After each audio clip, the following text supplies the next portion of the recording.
I'm Tim Minchin, I'm the composer-lyricist of Groundhog Day the Musical, and you are listening to the Evening Standard Theatre Podcast.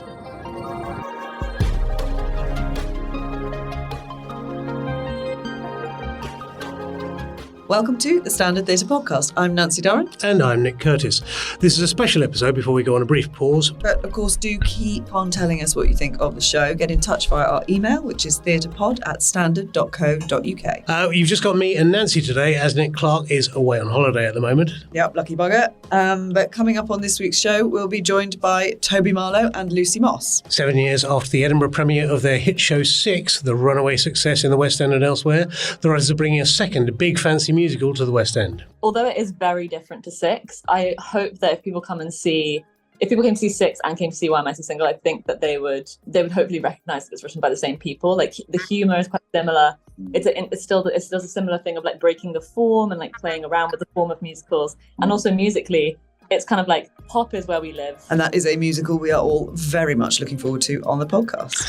But for this special episode, we're going to look at the shows that are coming up that we are particularly excited about in the next 6 months or so. Yeah, which actually sort of ties in quite nicely with some of the news that's been going on this week, isn't it? Yeah, it's ticket pricing again, which I know we don't want to bore the pants off people by talking about it too much, but lots of people have been complaining that the ticket prices are too high, which, yes, in a lot of cases is true, but what are you going to do about it? It is a commercial operation. West End theatres cost a vast amount to maintain. Shows cost a lot to maintain. Some tickets will remain high. Lots of tickets are on sale for lower prices. Including one of the ones we were going to talk about today. Yes, indeed, which is the Tom Holland, Romeo and Juliet coming up for the Jamie Lloyd company. Jamie Lloyd has made it a priority to make sure that there are £25 tickets for people who are under 30, people who are on certain levels of income support, and there are other qualifying characteristics for those tickets.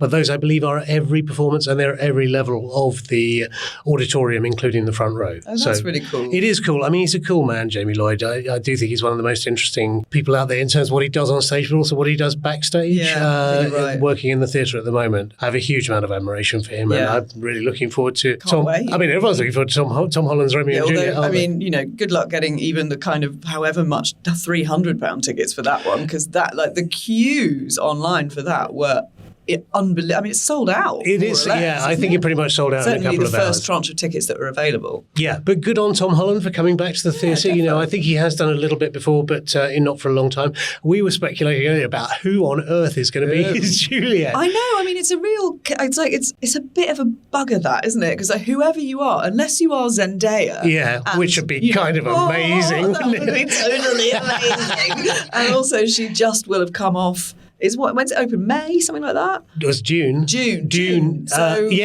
she'll... No, sorry. I thought I was saying June. I think it's opening in May, but she is in June. She is in June too, and she will be just off the press tour for that. Yeah. So you never know. You never know. That would be incredible. If you're not Zendaya and you are Tom Holland's Juliet, you better be someone. Yeah, or just you'd incredibly good. Or you have to be a complete newcomer, which is something that Jamie Lloyd has done in the past. In Sunset Boulevard, he had a lot of people with small amount of experience or no experience whatsoever up against, Nicole Scherzinger. I mean, Scherzinger didn't have a huge amount of musical theatre experience. Not much. Not that much. Knocked out the park. And equally, he got Emilia Clarke to do The Seagull, having never been on stage before. Yeah, exactly. A total newcomer would also be incredible, because the opportunity is so immense. Yeah. I'm super excited about it. I think it's going to be so totally agree. Great. Also, I'm basing this purely on an interview I did with him when he was 14 years old, which I may have mentioned in the last podcast when he was appearing in the Impossible with Ewan McGregor and Naomi Watts, one of his earliest films. He seemed like a really nice guy. I imagine he would be a really giving performer to act opposite. Yeah. If you were a newcomer, I imagine he'd be a very good stage partner to have to sort of break you in on. And total speculation, but don't him and Zendaya just seem like such an adorable couple? They seem like the nicest couple in the world. I want to be their friends. I know. Not in a weird way, but no, well, never in a weird way, Nick. No. Right, the other news this week, and I've been quite triggered by this, is trigger warnings. Yeah. Ralph Fiennes came out saying, boo, we shouldn't have trigger warnings. In my day, audiences have gone soft. What's wrong with a bit of, sort of shock and alarm, and theatre is meant to disturb, bloody, bloody, bloody, blah. I think the best... I'm tired, Nick. Yeah. I'm so tired of this. Yeah. It's like you don't have to look at them. Yeah. That's the thing. Like, trigger warnings are never, it's not like a pop-up ad on a website. It's not really annoying. It's just that there are some and they are available. Yeah. If you're lucky enough to be somebody who hasn't experienced something really flipping horrible, it's not just a tiny thing. It's a big deal if something really terrible has happened to you and you have to relive it. It's just... but you just don't have to see them. It's really not a massive imposition. No. You can make that choice. I think the two best comments about this were, one was made by Joanne Harris, the Chocolat author, who sort of said, trigger warnings are like disabled ramps. They're not for you. You don't have to use them. They're they're there for people who need them. Yeah. And I think that's a very, very valid point. Also, Natasha Hodgson from Operation Mincemeat was being very funny about what she hates about going to the theatre today is when, sort of people peel her eyelids back and force her to look at trigger warnings written in Wokester blood outside the theatre. And it totally spoils her experience of traumatic themes. But it also doesn't ruin shock and surprise. Yeah. I mean, very rarely will it say, this is going to happen to this person. I think if you're in it and it's good, then it will shock and surprise you anyway. Yeah. And as someone else said, I can't remember who it was, if you've got the sort of voice and platform that Ralph Fiennes has, what a shame, given all the issues facing theatre at the moment, that this is the one he should pick on. And it's what bugs me so much about this reminds me of the row going on about the National Trust and about heritage and things. That in the name of anti-wokery, people behave like complete snowflakes. Oh, I'm upset by trigger warnings. Oh, it's spoiling it for me. Oh, poor me. Oh, someone's pointed out the fact that most of our country houses were built on slavery. Oh, I can't bear to hear that. La, la, la, la, la. I know, it's really very pathetic, isn't it? Yeah, anyway.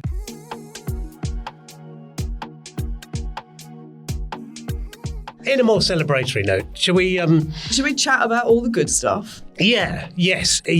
I mean, a useful way to kick off, I think, would be all the old good stuff that is coming back. Lots of things that we've raved about on this podcast before, and I've raved about in the paper and online. For Black Boys is coming back for the third or fourth time, I think, and very welcome to. Yeah, definitely. I think that starts in March. In March or even February, I think, fairly soon at the Garrick. Let a black boy dance. And let him take up as much space as he needs. Open up your door. I can't see your face no more.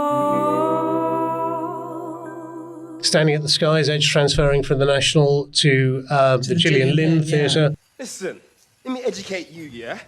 Anything you want in life, you're going to have to work twice as hard to get it, bro. Yeah, Red Pitch, woo! Yeah, one of our favourites of all of us, particularly Mr. Clark, who is, I think, the biggest football fan out of the three of us. Well, I think that's not very difficult. I think that's you and I vying for third place there. Probably, I think he's probably taken the number 1 and 2 spots. That's coming to at Soho Place, which will be a perfect place for it. It's such a great spot for it because it's such a brilliant auditorium. Yeah. I don't love the actual theatre building itself, but the auditorium is just gorgeous. And it's so reconfigurable, and it's completely in the round or in the rectangle in this case, I suspect. It's by far the best place for it that they could have found in the West End. Absolutely agree. If you want a shot of sweetness, then Two Strangers Carry a Cake Across New York is transferring. I can't wait for that because I didn't see it when it was at the Kiln. It was just you and Nick who saw it. That's right. I'm desperate. New York, I'm already talking the talk. New York, I'm already popping the cork because I'm ready to be in New York. Are they ready? Are they ready for me in New York? Is that Times Square? It's in the Criterion, which is a sort of fairy tale theatre, so it just sort of suits perfectly. If you want something slightly less saccharine, Next to Normal, a musical about mental illness, coming into Wyndham's in June. And if you really, really want to wait a long time for a transfer, Complicité's Mnemonic, which is still on the list of my top 10 ever shows, is coming to the National Theatre 25 years after it first premiered and after I first saw it. But that's June, isn't it? That is June, yeah. Moments of that are seared into my frontal cortex from the first time round. And if there are still tickets available, I urge everyone to book for that. Yeah, exactly. There's a couple of things coming that don't quite have dates yet, aren't there? Which I think everyone needs to be aware of. Yes. And one of them is the play called Slave Play. Yes. And it was very buzzy and very controversial in New York. But there is going to be a London run of that, I think, later this year. That's right. That was a massive sort of hit. That broke him out completely. He wrote that while he was still, a performing arts student at Harvard or on a scholarship there, or some sort of writing scholarship, I think. Punchy as hell. Yeah. We saw Daddy, which was his follow-up to that, at the Almeida, which is, I think, a little bit sort of second album-y from him, and we were seeing the second album before we listened to the first one. So Slave Play has been dangled on social media, just as we don't know where it's coming, but it's coming to the West End sometime soon. Yeah. And also hovering in the ether somewhere is The Artist, the adaptation of the French Oscar-winning film by Drew McConey, the new artistic director of Regent's Park Open Air Theatre. What's caught your eye of what's... well, there's a few things. I mean, actually quite imminent is the opening of Lucy Kirkwood's new play, The Human Body. And it's got Keeley Hawes, National Treasure TM, as a 1948 GP, meeting up with an old flame who made it in Hollywood, who's played by Jack Davenport. To be honest with you, I'm basically just excited about seeing Keeley Hawes on stage. Yeah. I just think she's so great. I don't think I've ever seen her on stage. I think she is fantastic. I saw her in the audience of something recently, her and Matthew McFadden, because they are, of course, a couple. It's weird seeing them in the flesh. You just think, my God, that's them. That's people. Actually really them, those people. Yes, exactly. We've also got Nye coming up at the National Theatre about Nye Bevan and the creation of the NHS, played by Michael Sheen. It's co-production with the Wales Millennium Centre. It's now not legal to do any show with a Welsh protagonist in it if it's not played by Michael Sheen. It's written into his contract. That's very true. I know of another writer who's actually written a play about Nye Bevan and the NHS, and that's been sort of slightly spoiled by this one. I think, it must be. This one is directed by Rufus Norris, the outgoing artistic director of the National, and it's written by Tim Price. It's a really interesting playwright, not particularly high profile. As far as I can gather, this is essentially a sort of sedative-induced fever dream with Nye Bevan looking back at his career, sort of life's work from his hospital bed. Right. His NHS hospital bed, of course. Of course. Which basically is, I reckon, can go like one of two ways. Yes. So I'm interested. I'm nervous. And if you want something really on the nose, as his Kwame Kwei-Armah is standing down from the Young Vic, which I think we're all sorry about, and he's fired a broadside about, an appeal to the government to basically support the arts, as part of his farewell statement. But he is directing a play towards the end of the year, a musical, about the dangers of elevating television stars to positions of extreme power. Well, I wonder who that could be about. Anyway, coming up later this month, the 10th anniversary of the Sam Wanamaker Playhouse at Shakespeare's Globe. Incredible to me that theatre is 10 years old. It still feels absolutely fresh whenever I go in there. That's so lovely. For those who've not been there, it's an imaginary creation of what a Jacobean playhouse might have been like. So it's an indoor wooden theatre to compare with the outdoor Elizabethan wooden Globe. Painted and candlelit. It's an absolutely gorgeous space. So pretty. And they're doing the Duchess of Malfi. It opened with the Duchess of Malfi 10 years ago with Eve Best in the lead role. And it's now going to be restaged with Francesca Mills, who's an absolute star who's come up through the Globe. And she is a performer with achondroplasia. Right. So she is of limited stature. Okay. And no play has been made of this in the casting of it. I think she'll be an absolutely wonderful Duchess. But with the row over the Globe's Richard III being played by a performer without a visible disability, it's interesting that this is part of the same season, I think. Yeah, it is interesting. And it's slightly got lost. I think it's great that she's going to be playing the lead there. Yeah, I think that is good. That particular Richard III, by the way, comes up in May. Yeah. That's right. With Michelle Terry controversially playing the King, and there's been a lot of conversation about it. And honestly, I don't really know what I think about it at this point. Yeah. There's going to be a lot of attention on that, isn't there? A lot of attention on it. Our first big star arriving, apart from homegrown stars like Keeley Hawes, is Billy Crudup coming to the West End in a one-man show at the Ambassadors, I think. Broadway hit. This sort of passed me by. I can't say I was sort of aware of it on Broadway, really. No, not at all. It's called Harry Clark. It's not exactly a name that sticks in your mind, is it? No. But is it a short run? It is a limited run, I think, yes. I think it's ATG that runs the Ambassadors. Yeah. They're quite good at programming kind of big-name American stars in quite short-run shows. Yeah. Remember that one,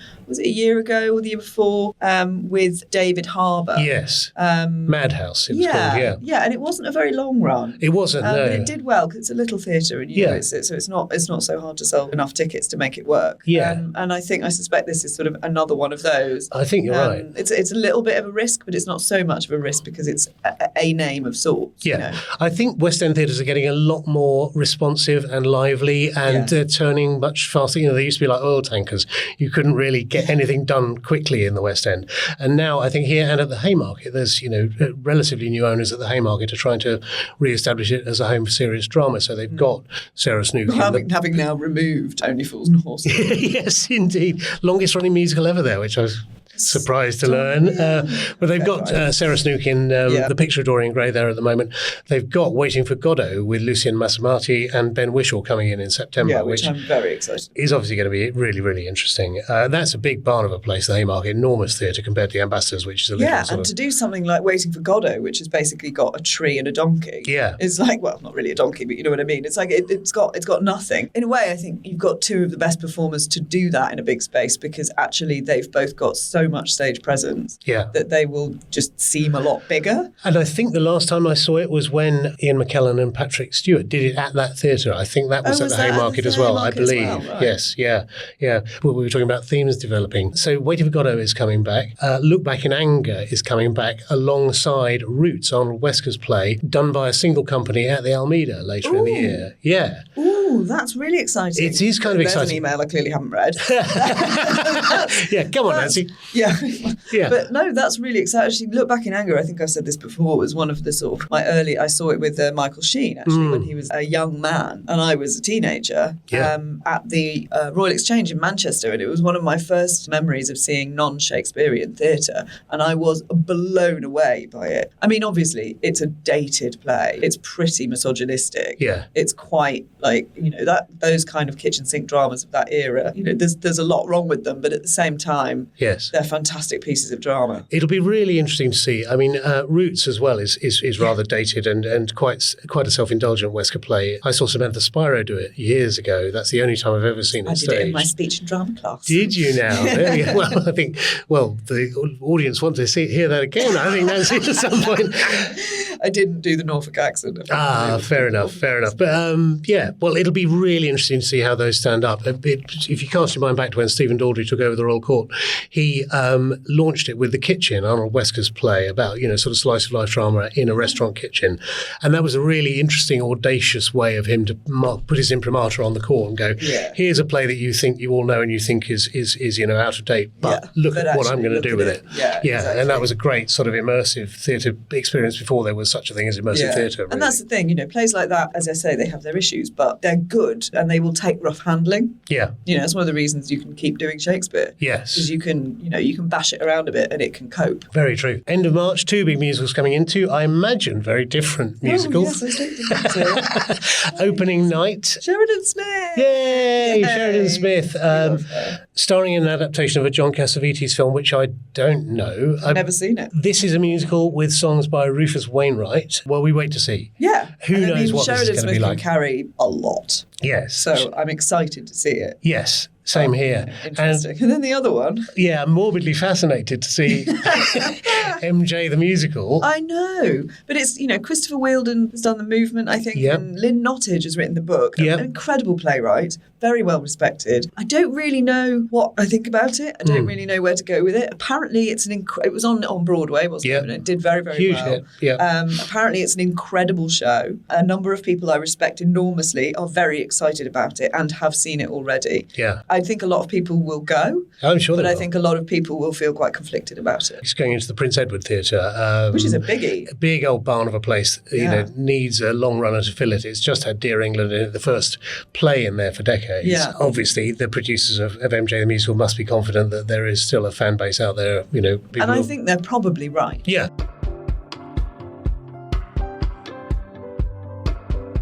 Right, let's go to the ads. In part 2, it's my interview with Lucy Moss and Toby Marlow for their new musical, Why Am I So Single? Why?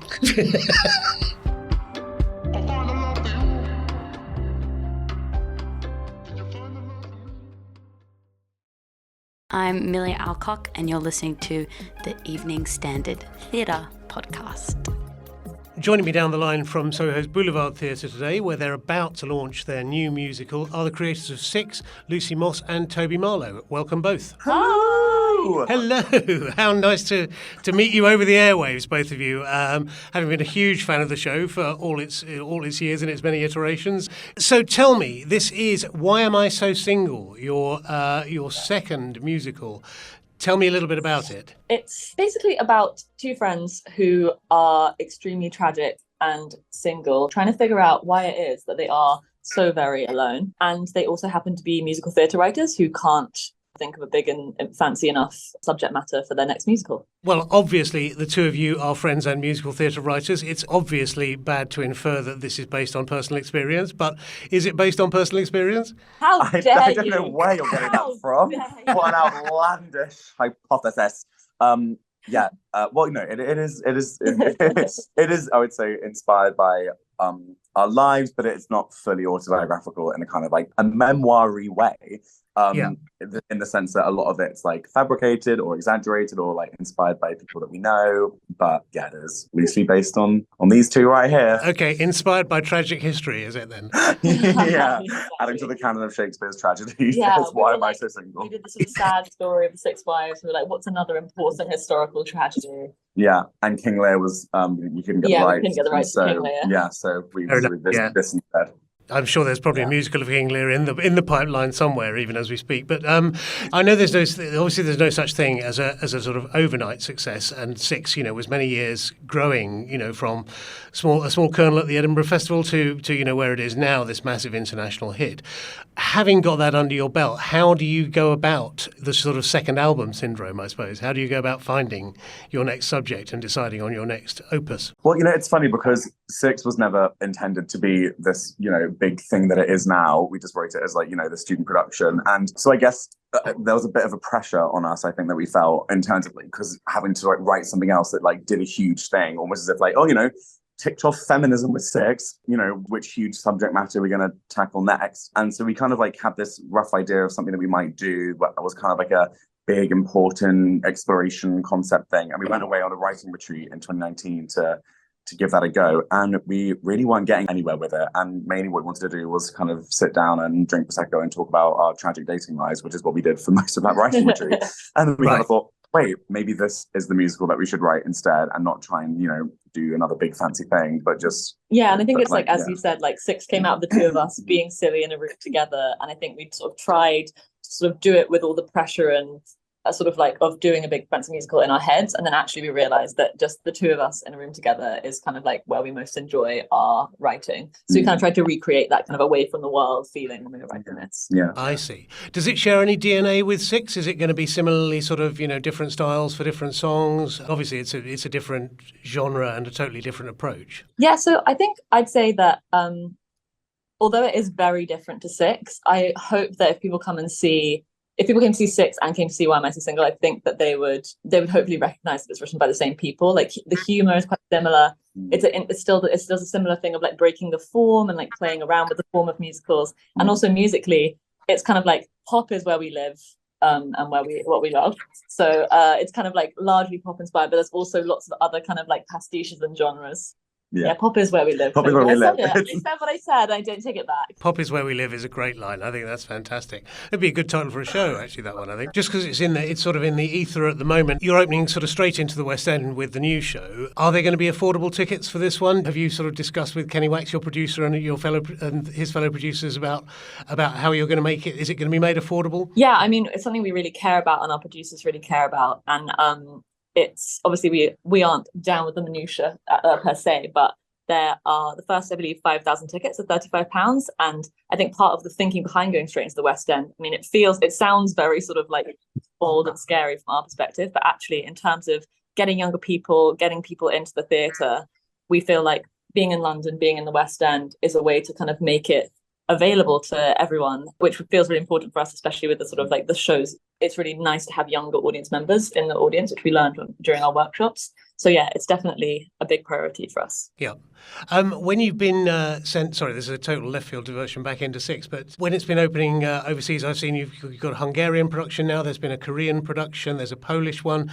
Do you get sent the scripts to be vetted, and do you get somebody to sort of read you a literal translation of them to check they're authentic? Yeah, I mean, it's a really fascinating process, and it's happened slightly differently for the different productions, but usually someone will do a translation and then someone else will do like a literal translation of that back into English, and then we look at that one and then we talk with the translators about like the bits we're like, oh, like, is this like some kind of like different kind of expression that we don't know that does the same thing, and usually it is. And like, it's mind-boggling how brilliant these translations are in terms of like recreating like, you know, wordplay that we've done in an entirely different language, and it still rhymes and still does the same meaning and joke and intention, but also like within expressions and turns of phrase in like a whole other language. It's truly amazing. And seeing the production in Korea and like, you know, hearing people like laughing at jokes that we'd written in a different language, being like, wow, like so grateful to the translators of this, of still making people laugh. It's yeah. Could you unpack a bit the process of working together? How does the relationship sort of break down? How do you go about creating a musical together? Yeah, sure. I mean, I think we kind of, you know, we're billed as written by Toby Marlow and Lucy Moss because we work on all the elements of the show together. We work on the structure and the story and the book, on the songs and the music and the lyrics. I'd say most typically, the vast majority of the time, it's Toby sitting at the piano, usually kind of like coming up with lots of the sort of musical ideas, and then me kind of like shaping them with Toby. But in this one, there's a couple of bit more of me at the piano. But it's more kind of, and then lyric wise, we kind of like bounce off each other. We basically sit in a room together, Toby at the piano, me on a laptop, and kind of something happens somehow. And what's kind of cool as well is it kind of happens in different ways for each song, for each scene. Like, we don't really have like a rigid process like other writers. And there's definitely a lot more of that in this show than Six, but things kind of like all different combinations of writing and how the songs came to be. And in terms of like writing the show and how it's been, it's like, you know, as it's quite a personal show, it's been with its ups and downs. It's quite tricky because it does require both of us to be quite vulnerable, not only about ourselves and our personal lives to each other, but also about still the vulnerability of like writing with someone who you really think is brilliant and being like, oh, what do you think of this idea? Kind of like, you know, knowing that person go, oh my God, that's brilliant. You're so clever and nice. Or going, that's the worst thing I've ever heard. You're stupid. Maybe we shouldn't write with anymore. And I think what's quite sweet though is that all like, you know, like the various fights that we have when we are writing usually come from the fact that deep down both of us think the other one is the secret genius who we're riding on the coattails of. And so ultimately it all comes from insecurity because we think the other one's better, which isn't usually always that pleasant or easy, but it, you know, it's actually quite sweet, it's really. quite at the end sweet. of the day. At the end of the day. Ah, lovely. We want a happy ending. That's the thing, isn't it? Absolutely. To finish up, we're speaking over audio before you go into your press launch for the new show. You're both rocking what I would describe as, I mean, through the Zoom camera that I can see, as a sort of salmon pink ensembles. Paint a word picture for our listeners as to what you're wearing. Oh my gosh, we're in a couple of matching Wiederhoff outfits. Toby is in a beautiful bridal, sort of gorgeous, oversized gown, veil, and I'm just and Lucy's in this very amazingly, gorgeously tailored suit, kind of prom king, and we can't wait to celebrate our marriage with everyone here. Fantastic. Well, Toby, Lucy, thanks so much for joining me down the line, and look forward to the show. Good luck with the launch. Thank you so much. Thank you. Performances for Why Am I So Single begin from August at the Garrick Theatre. Time for another break. In part 3, we will carry on talking about the shows that we are really looking forward to this year.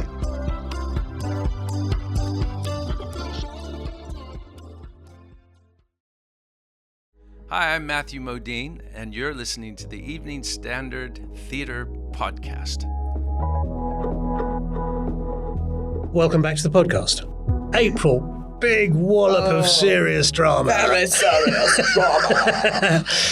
Ian McKellen giving us his full stop. Actually, not that serious in that particular case, but yes. I mean, the plays themselves are really serious. This is a Robert Icke production, though, and I think he's not a frivolous director, Robert Icke. He's not, it's absolutely true. Very, very radical reworker of classics, Robert Icke. This is a mashup of Henry IV 1 and 2. Absolutely. It's always intriguing whenever Robert Icke does anything. His Oresteia was one of the best things I've ever seen. Same here. Yeah, that's likewise in my top 10, and he's up there with Jamie Lloyd. They operate on very different levels, but I think in terms of really, really radical, exciting directors who, as we've said, take classics and sort of wring them by the scruff of their neck and knock the dust off them. This is the first Robert Icke production of 2 this year, because of course he then has the first of 2 Oedipi. Oh yes, coming up. He gets in there first in the West End with Mark Strong and Leslie Manville. Little note there about ageism. Mark Strong is 60 years old. Leslie Manville is 67 years old, playing his mum. That's odd, isn't it? Is he 60? Yeah. I'm surprised by that, though. I mean, I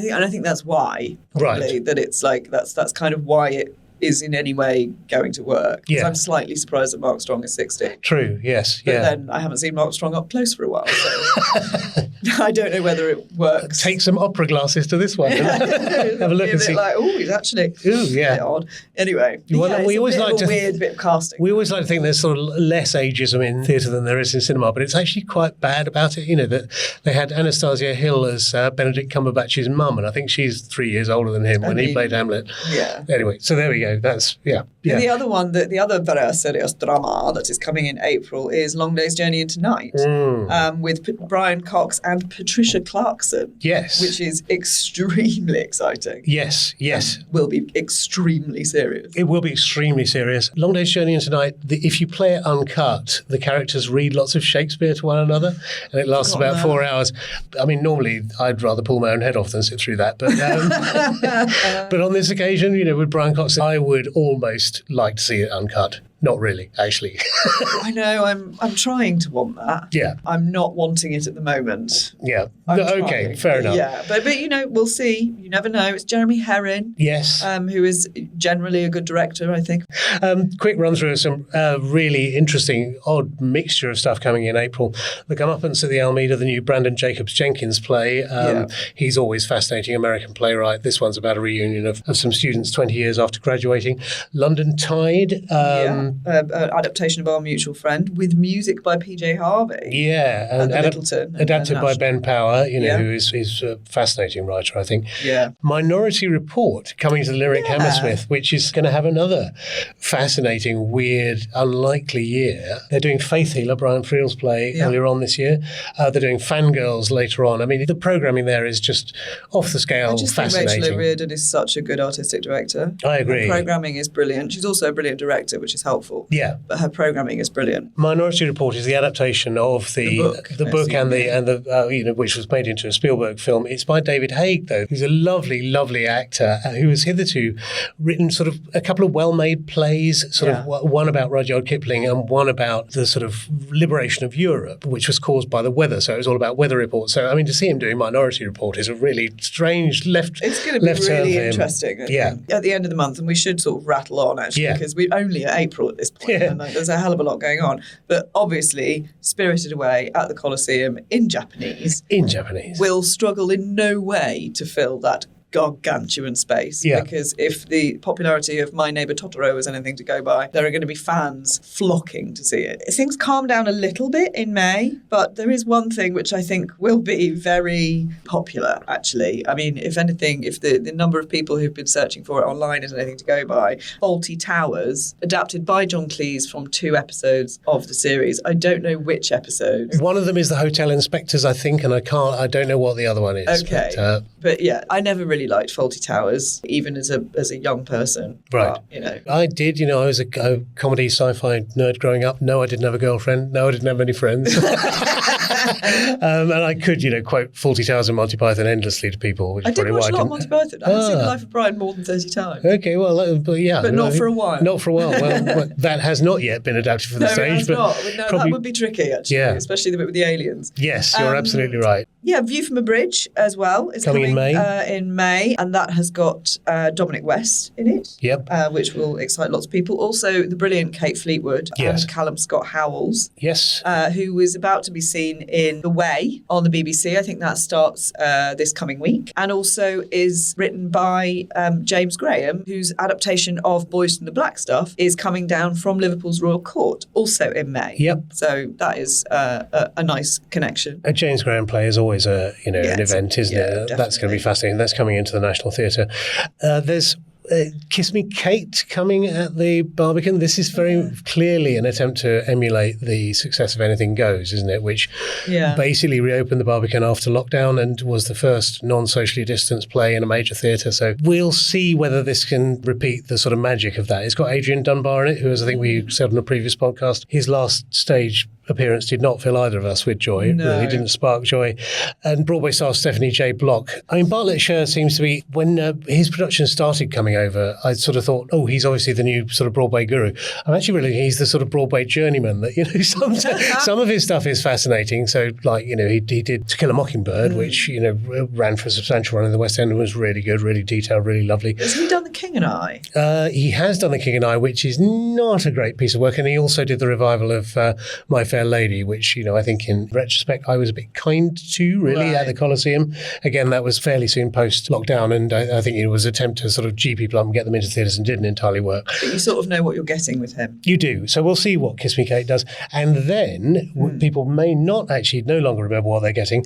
Starlight Express. I have no idea what I'm getting. I've never seen Starlight Express. When the Evening Standard launched a listings magazine, and that shows how long ago it was, me and my then boss, Nicholas de Jong, had to get round all the long-running musicals. So he and I had to go and see Les Mis, Cats, Starlight Express, Bombay Dreams, all the stuff that had been sort of running before either of us had been employed by the paper in the space of about a week. And I got to see Starlight Express, which was then on at the Apollo Victoria and had been running for a while. I mean, it's this extraordinary roller skating train musical where they build sort of causeways around the theatre and they're basically rebuilding the Troubadour Wembley for it. Incredible. That same month, Mean Girls the musical coming in. So fetch. Yeah, so fetch. But actually, let's race forward to what is going to be one of the big events, Hello Dolly, in July with Imelda Staunton and Jenna Russell. Yeah. Which I think is going to be super brilliant. People just want to go and see that simply because it's Imelda Staunton. It's at the flipping Palladium. Yeah, I know, which is, I mean, it's going to be a big old show. It is going to be a huge show. I love the fact that there's basically all these classic Broadway musicals queuing up for Imelda Staunton to be ready to do them. Oh, it's so good. You can imagine. She did Gypsy, which hadn't been done for absolutely ages. It needed her to come and do it. And then presumably she sort of says, no, sorry, I'm off to play the Queen in The Crown for a season or two. So, Hello Dolly's going to have to wait, but then she'll do that. I mean, I don't know what she does after this on stage. But do you remember she did that brilliant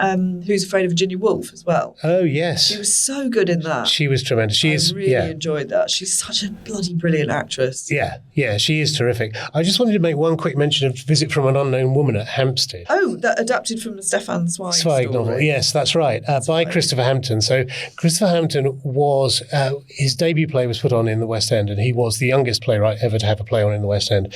He is hoping now to be the oldest playwright ever to be.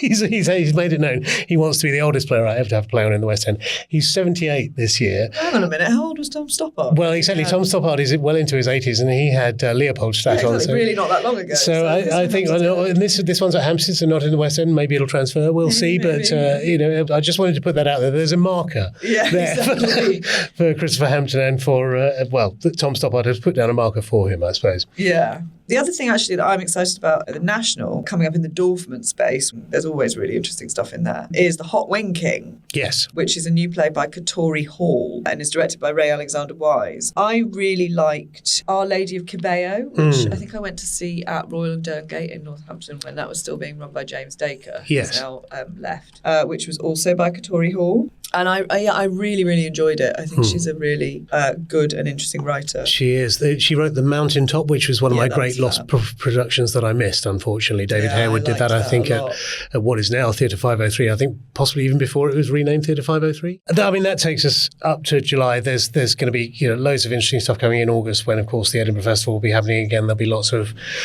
fascinating things coming down from that. And then there'll be announcements of new things coming for the autumn as well. Yes. But I'm also actually quite interested in one thing in September, Princess Essex at Shakespeare's Globe, which is a new play by and starring Anne Odeke, which is about a Senegalese princess entering a Southend beauty contest in 1908, which I think is going to be very, very interesting. Probably. Absolutely, yes. I don't always love the kind of new plays that they put on at the Globe, but I have always found them very, very sort of fascinating. I loved Blue Stockings, which was about the first women to study at Cambridge. Yeah. Although the play wasn't fantastic, I was extremely extremely moved by, I don't actually remember the name of it, which is annoying, but it was about a nun in South America who wrote plays and music and was basically just completely and horribly oppressed by the sort of the Catholic Church. I came out of that and I sat down on the steps outside of the Globe. I was with my dad and I burst into tears of rage about the waste of women's creativity over the generations. Well, he was like, I'm so sorry, darling. It was really sweet. They commission really interesting Well, you do sort of down with the patriarchy, not you, Dad. This is a sort of return to form of that, because it's mostly been Shakespeare in that place under Michel Terry. The Globe was founded to do Shakespeare and his contemporaries, so it's interesting they're doing Duchess of Malfi again now, because that's sort of slightly fallen by the wayside. Dominic Drongul, when he ran it, instituted doing new plays in the main space, so I think it is an interesting return to that. And you're right, a lot of the stuff that's gone on there hasn't entirely worked. There was the Howard Brenton play called Dr. Scroggy about the guinea pig club of fighter pilots who had their faces rebuilt after they were facially burned in crashes. This one totally passed me by. Which was, it was interesting premise. Interesting premise, absolutely. And there was also the one about the Constitution, written by Eric Schlosser, about the American Constitution. Also didn't work. But where else is a vast theatre programming this sort of stuff? You know, as you say, particularly stuff, especially stuff with a feminist angle, like Blue Stockings. You know, where are the major institutions programming those sorts of works for large female casts on those sort of issues? Yeah, exactly. But the one that did come out of there, of course, was Nell Gwyn, which was wonderful. It was absolutely lovely. Maybe this will be another Nell Gwyn. Yeah, fingers crossed. So. Looking forward to September.